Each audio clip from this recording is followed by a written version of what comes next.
Hi everyone, welcome back to my channel. A24 just released the trans community's new favorite movie and I'm so excited to tell you guys about it today. It's called I Saw the TV Glow and it's all about media escapism and finding yourself through the lens of a character on TV. Something that I think a lot of people, but especially the trans community, can relate to. Although the film never actually confirms the main character's trans identity, I Saw the TV Glow does a great job at depicting both the internal and external struggles that keep a trans person closeted, and it offers a really strong message to anybody who finds themselves stuck in this cycle of self-doubt that keeps them from being their most authentic self. Today we're talking about the brand new film and I'm going to break down all the moments of representation for you guys, at least all the ones that I caught, because this movie has really portrayed transness in a way that I've never seen before. And even if you're not trans, you can learn a lot from this movie. My name is Samantha. I post new videos every single week here on my channel. So if you guys are not yet subscribed and you would like to be, go ahead and do that right now. I'll wait for you. Go ahead.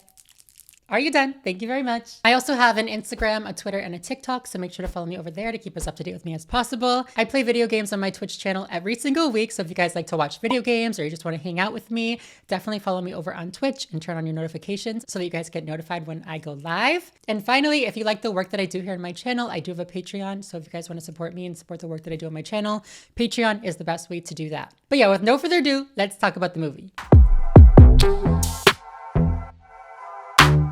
I was actually invited to a pre-screening of this film, followed up by a Q&A with the writer, director, and producer. Her name is Jane Schoenberg. She actually is a non-binary writer and filmmaker. The story is all about a young person named Owen who finds themselves mesmerized by a show called The Pink Opaque that they saw a commercial for late one night. The show is honestly a pretty weird, creepy, just weird show, but it's about these powerful superhero girls that they fight against the evil Mr. Melancholy. Owen surreptitiously watches the show for years because his father is unsupportive of Owen's watching the show due to the fact that it's a girl show, or due to the opinion that it's a girl show. It's not a fact. But regardless of that, Owen does end up watching the show for years and kind of subconsciously fixates on this one character. The entire film draws parallels between Owen and this fictional character named Isabel. And Jane, the film writer, says that the movie at its core is about finding yourself in media before you're ready to find yourself in real life, which I think is exactly why Owen was so hyper fixated on Isabel. While watching the movie, I kept finding myself feeling waves of nostalgia and grief, provoked by both the retro styling of the movie, but also that portrayal of the all too familiar coping mechanism of media escapism that I fell into, that I think a lot of queer people end up falling into in their teen years. I remember so vividly latching onto media, and I now understand it as a form of media escapism, but I did this for so long during the years that I didn't understand my gender identity. When I didn't understand the gender dysphoria that I was feeling, this concept of media escapism is so beautifully portrayed through the numerous metaphors throughout the movie. And that experience of being a young, confused trans person is portrayed on screen in a way that I've really never seen before. The movie is also set in the suburbs, which adds to that feeling of isolation and otherness through that dichotomy of the perfect suburban life and the reality of what Owen was feeling, which was extremely out of place, alone, and isolated. By the end of the movie, we realized that the reason that Owen is so attached to this show and attached to this character is because he identifies so heavily with Isabel. And not your typical TV stan fascination, right? It's this full-on living vicariously through this fictional character. The full-on media escapism that leaves you feeling out of place in your own world. It's like borderline dissociation, but we don't have to talk about that. But it gets to the point where we literally see Owen being sucked into his TV, like physically sucked into his TV, but we'll get there. We have more to talk about. Now, if you've seen my other media analysis videos, you know that I like to focus on a few different things, being terminology, storylines, and modeling. This analysis does have to be a little bit different due to the nature of the film. Like in the beginning of this video, I said that it's never actually confirmed that Owen is trans, so we don't get any terminology. We don't get that explicit transgender term. Typically, I do like to encourage filmmakers and writers to be explicit about a trans identity because more often than not, we're incredibly invisible. However, like I said, I attended a Q&A with the writer and director of the film, and they said that when developing the role and the representation for the characters in the movie, their approach was, and this is a quote, "Don't worry about the representation, focus on capturing how it felt." Perhaps due to the fact that she herself is trans, this worked for her. But I have to clarify and warn that I really don't think this is best practice for the majority of people, especially non-trans writers who could literally never in a million years imagine what it's like to be trans. And if I'm honest, I do think that this film could have been a bit more explicit about the fact that Owen was dealing with some gender dysphoria. But the movie is kind of like one of those Donnie Darko vibes where you're not really supposed to know what's going on, right? You're not supposed to have all the information. You're not supposed to really understand what's going on 100% of the time. At least I hope that's how it was, because I certainly did not. Also, I love Donnie Darko, so how can I complain, you know? But yeah, all that's to say that this did work for Jane and for Eyes of the TV Glow. We just got to make sure that people know it's about us. So tell your friends. You guys are all very well aware that I'm a very avid console gamer. Something that you might not be aware of though is that I love mobile games as well, especially like right before bed or since I've been moving and my gaming setup isn't all set up. I've been loving mobile games, specifically this one called Love and Pies. They're actually having a Pride Month celebration in their little app right now, so I'm so excited to tell you guys about it. They also sponsored today's video. Thank you, Love and Pies. The aim of the game is to match cute little pies or other little baked goods to then serve to your customers, make money, and fund the reconstruction of your mom's cafe. My favorite part about it is the representation in it. I talk about all the time on my channel how important representation is in movies and TV shows and even in video games, and Love and Pies has been doing an amazing job making their game full of representation and full of diversity. While yes, they are having a 2-week Pride event right now where you get to help your friends Robin and Eve decorate their cabin full of Pride decorations. But they also do a really great job at representation and diversity throughout the whole year as well. Not just during Pride Month, which you know I don't like. I just love logging onto this game and seeing all the rainbows and hearts and like helping the little gay couples and their little baby.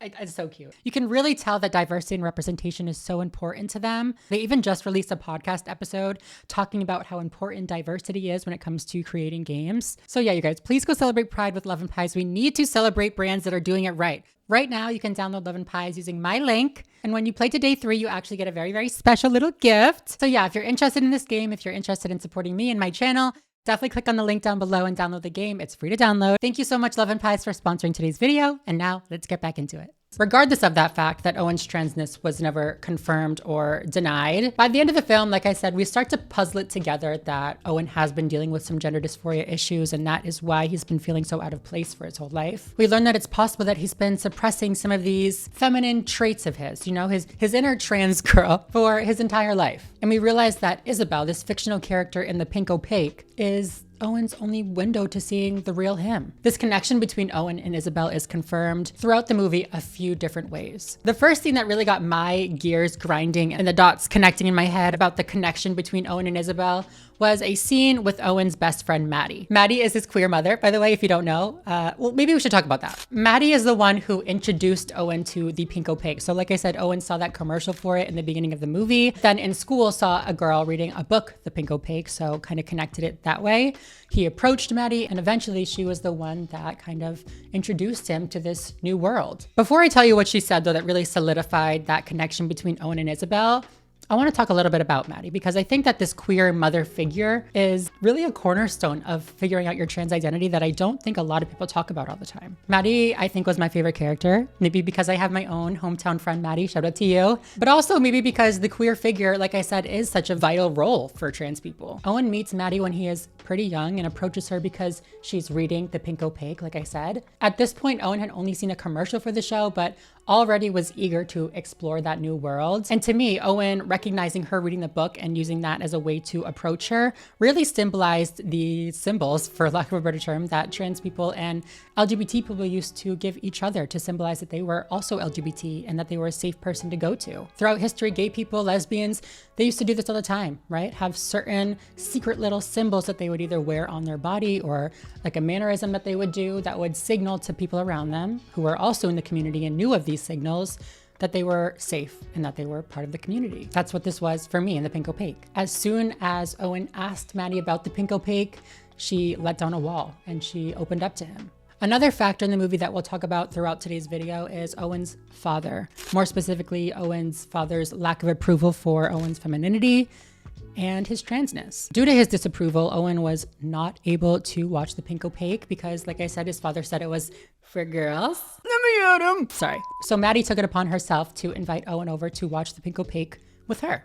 at her house. After watching it for the first time, Owen kind of freaks out because he's afraid of his father's rejection. And he's also kind of afraid of accepting his own inner femininity. And because of that, because of the shame and because of the fear of punishment or rejection from his father, he stops watching the show. He stops showing up to Maddie's to watch with her. But even when Owen is not able to show up to watch the show, Maddie, his queer mother, records the show and leaves VHS tapes in like a janitor's closet or something symbolic like that for Owen to watch in private, because she knew how important that content was for Owen. I have friends like this, you know who you are, and this kind of love is truly like otherworldly. It sounds so like cringy and over the top, but friends that will protect your identity when other people are attacking it or when you're not even able to accept it for yourself are truly a gift. Later in the movie, well, the movie gets a little weird. All right, in a good way, but it gets weird. The worlds like reality and the pink opaque end up kind of colliding or merging, or maybe it was just a metaphor and they didn't actually in real life merge, but my understanding was that they kind of connected, right? And Maddie, who we learn is also queer, escapes into the pink opaque and away from the confines of their reality, of their hometown. Their hometown has now been taken over by Mr. Melancholy, the evil villain from the show. And whether or not this was a literal taking over of reality or if it was more of a figurative taking over of reality, Maddie is able to escape into the pink opaque and away from this melancholy life, and Owen is not. I highlight this though because when Maddie does escape, she begs Owen to go with her. She warns him about what will happen if he does not go with her into the pink opaque and escape this melancholy life. But he refuses because he is too afraid of transitioning. I mean, I'm kidding, but it's kind of the truth, you know? He refuses because he's too scared. Even after some time passes, Maddie returns from the pink opaque where she is liberated and her true self that she originally saw in this show when she was younger. She comes back to again try to save Owen and try to free him from this melancholy life, this melancholy world, and he's still not able to go with her. And eventually he ends up falling victim to Mr. Melancholy. This is why I will always have so much empathy for trans women who were too afraid to transition until they were older. Maybe they've known their whole entire life, but just knew it would be too difficult. Knew that they couldn't commit to this life of transition or to this life of being out because they feared that they would lose their family, because they feared that they would lose their job or their safety. Everybody's journey is so different, right? Especially when you're trans. Growing up and being forced to be a boy when you're a girl or to be a girl when you're a boy is deeply, deeply traumatic. I don't blame anyone for needing time to overcome that or to even overcome the cis-normative society that we live in today. Like, trauma aside, the world is not great to trans people. I'll talk about this a little bit more at the end of the video. But yeah, that's why I love Maddie so much. That's why I love her character so much, because she represents that childhood friend or the friend that we made along the way that introduced us to ourselves, that helped us learn who we are. But okay, let's go back to what she said to Owen that really solidified this connection between Owen and Isabel, and therefore solidifying that this movie was a portrayal of a trans experience. She said to Owen, in an attempt to help him recognize who he was on the inside, that maybe you're like Isabel, afraid of what's inside. In the pink opaque, the girls have actual superpowers that help them defeat Mr. Melancholy, but Isabel's character is always unsure of herself and unsure of her abilities, and she's hesitant to use them. Maddie is not only directly saying that Owen has a connection to Isabel, but furthermore, I'd argue that she's saying that Owen's transness, the thing that he is so afraid of that's deep inside, is actually his superpower in defeating this melancholy life, which could translate to, if you don't accept your innermost self, your authentic self, your transness, you may end up in a deep, dark depression. It is so dark. It's kind of tea though, but let's reword it. Accepting the truest, most authentic parts of yourself will allow you to live a full, happy life. There is additional scenes as well that kind of solidified this connection between Owen and Isabel, and ergo that this story represents a trans story. Some of which being quick scenes with a dreamlike haze of confusion around them that depict Owen and Isabel as shadows of one another, or like mirror identities from a different universe or different timeline or something. You just have to see it. It's kind of hard to explain, but when you see it, you'll be like, oh yeah, that's what she's talking about. However, there is a more straightforward scene as well that depicts a fantasy-like memory of Owen's, of him wearing Isabel's dress. He's actually pictured alongside Maddie, who was actually wearing the clothing of Isabel's best friend in the show. So like they're both like identified with a character from the show. That's why they were best friends and like loved it together. You know what I mean? It's through this exact connection between Owen and Isabel, and even between Maddie and the other character. I'm so sorry, I don't remember her name. But it's through these connections that we really get to see these deeper analogies for transness, as well as the specific type of media escapism that trans or queer people often find themselves using to cope with this feeling of confusion and isolation. So what is media escapism? When I first studied media, we talked a lot about how powerful media can be when it comes to kind of transporting you into its world. As human beings, we're able to consume media and we're able to consume stories and really put ourselves there. It's the reason we get so attached to characters in TV shows or in movies or in books, because humans have this great ability to use our mind's eye to transport ourselves to a world in a piece of media. That's totally normal and typical and great. That alone is not media escapism, right? The escapism aspect comes into play when you are using this media and using this ability to transport into the world of media as a way to avoid your real life. I remember coming home from school in high school and shutting all the shades and just binging TV shows all day, because it was the only time that I really felt at peace. You know, when I could attach to characters in shows and get lost in their little worlds, so to speak. And listening to that Q&A after the film, this was really important to portray for Jane. That tendency for humans, and especially queer humans, to look for themselves in media before we're able to find ourselves in real life. And honestly, I think that Jane did an amazing job. In one of the scenes where Owen and Maddie are getting to know each other, Owen is wanting to reconnect with Maddie, and Maddie feels the need to disclose to Owen that she likes girls. She's a lesbian, honey. I don't know if she thought that maybe Owen only wanted to hang out with her to sleep with her, or maybe she was afraid that Owen wouldn't want to hang out with somebody that was a lesbian. I don't know what her reasoning was for bringing this up and for doing this little disclosure, but Owen is like, slay? Like, I mean, he doesn't say slay, but he's like, that's fine, I don't care, you know? I bring it up because Maddie then asks him, so what about you? Do you like girls? To which he responds, I like TV, highlighting how all-encompassing this TV show was for him, right? He wasn't interested in relationships or sex. He just wanted to watch the show. Or rather, he just wanted to escape into this world, right? Preferably with somebody who understood. He even at one point says, sometimes the pink opaque feels more real than real life, and questions, what if I really am somebody else? Somewhere far away. That's not real, that's fantasy. This self-examination of what if I am somebody else? What if I am doing this wrong? What if there is a better life for me somewhere else? I think that is such a relatable experience for so many people, not even just trans people. That feeling of connecting with something, but not really knowing exactly why you connect with it. That feeling of aching for something greater, of aching for something more, but not knowing what more you need, what more you want. Later in the film, once Owen has grown up, he decides to go back and rewatch the film after Maddie says to him, what if the pink opaque was more than just a show? Hinting once again that he really should reevaluate his connection with the pink opaque. He should really think about it again, sis. Yeah, I mean, he struggles really hard to accept who he is and to even think about who he is, but he does hesitantly go back to watch the show again. And this time it's really different in a bad way. Like, do you ever find yourself going back to watch something in hopes of feeling that good feeling that you felt the first time you watched it, only to find out that the show like sucks? Like, it's just not good. You're like, this is what I was into back then. This is what I was about. Girl. That's what happened for Owen. The show literally looks different this time that he watches it.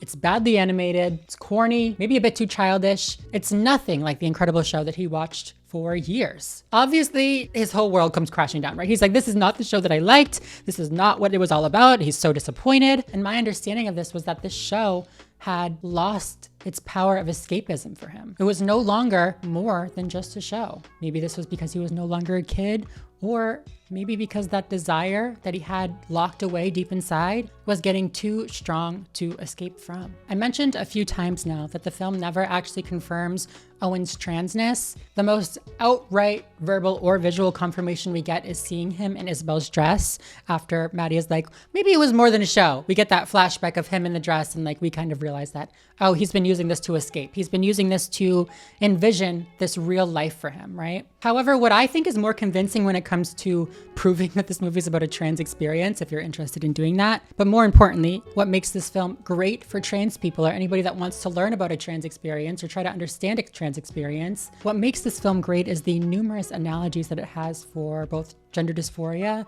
and just a trans identity, just that trans experience. I already told you that Owen has this non-accepting or non-open-minded father, right? When Owen originally asked to watch the show, he only says, Isn't that a show for girls? First of all, trans girls, if you can relate to that comment down below, because damn. Sorry, Dad. Sorry. He's great now, but I mean, same. I heard things like this all the time, right? Not even just from my father, but from other masculine figures in my life. My bullies at school said this to me. The media around me was filled with this narrative of act like a man. Actually, have we ever left that era? I don't think we have, honestly. But we also see Owen's father near the end of the film, right? This is before Owen has grown all the way up. This is, I think, the second time that Maddie comes back and tries to convince Owen to go into the pink opaque with her, or to, you know, address his inner self. So Owen is again watching the show, connecting with Isabel, and we can see him starting to get sucked into his TV set, sucked into the world of the pink opaque, and finally connecting or merging with Isabel. This movie was big on making analogies and metaphors very literal, which I loved, but he's being sucked into the world of the pink opaque, being sucked into this world of girly, transness, whatever. And we see his father physically grab him and rip him out of the TV, rip him back into reality. During this restraint, Owen yells out, "This is not who I am. This is not who I am." And all I could think about in that moment of seeing this was like, wow, they freaking nailed it. This was the exact battle that I had with my father when I first came out. Of course, I wasn't being sucked into a TV. I wasn't ripped out of the TV, but I said words very similar to these. You know, I said, I need to do this. I need to transition. You're either with me or you're not. Fortunately for me, I was met with support and understanding. But for Owen and for a lot of people in real life, they're not met with support. Owen was not able to be himself in the movie, at least for the majority of it, and gave up on going to the pink opaque, if you will. But there is a great message for people who find themselves in Owen's situation where they just can't get over that leap. They can't get over that hump of committing to themselves, of committing to a life of authenticity. I do obviously want to talk about that, but before I do, I want to tell you a little bit about another one of the analogies for transness in the movie that I thought was just point for point for point for point for point. So point for point for point for point for point that it was like therapeutic. So I've talked about the evil villain in the pink opaque, right? The one that Maddie and that Owen are threatened by as they grow older. Remember, the two worlds do somewhat collide, either metaphorically or literally. I'm not exactly sure. Again, Donnie Darko-esque vibes. But therefore, since these two worlds are kind of connected, when Mr. Melancholy attacks Isabel, he's also attacking Owen. But honestly, I think regardless of the literal merging of their worlds, we're all at risk of being attacked by Mr. Melancholy as well, right? By the way, the literal definition of melancholy is the feeling of pensive sadness. So can you imagine what happens when Mr. Melancholy wins? Oh, okay, my favorite scene. Here we go. Maddie is again, literally again, warning Owen what will happen if he does not go with her into the pink opaque. She says, and this is not a quote, this is just kind of like a paraphrasing, but she says, if you do not escape, Mr. Melancholy will get you, rip out your heart, bury you alive, and make you forget yourself. Damn, girl.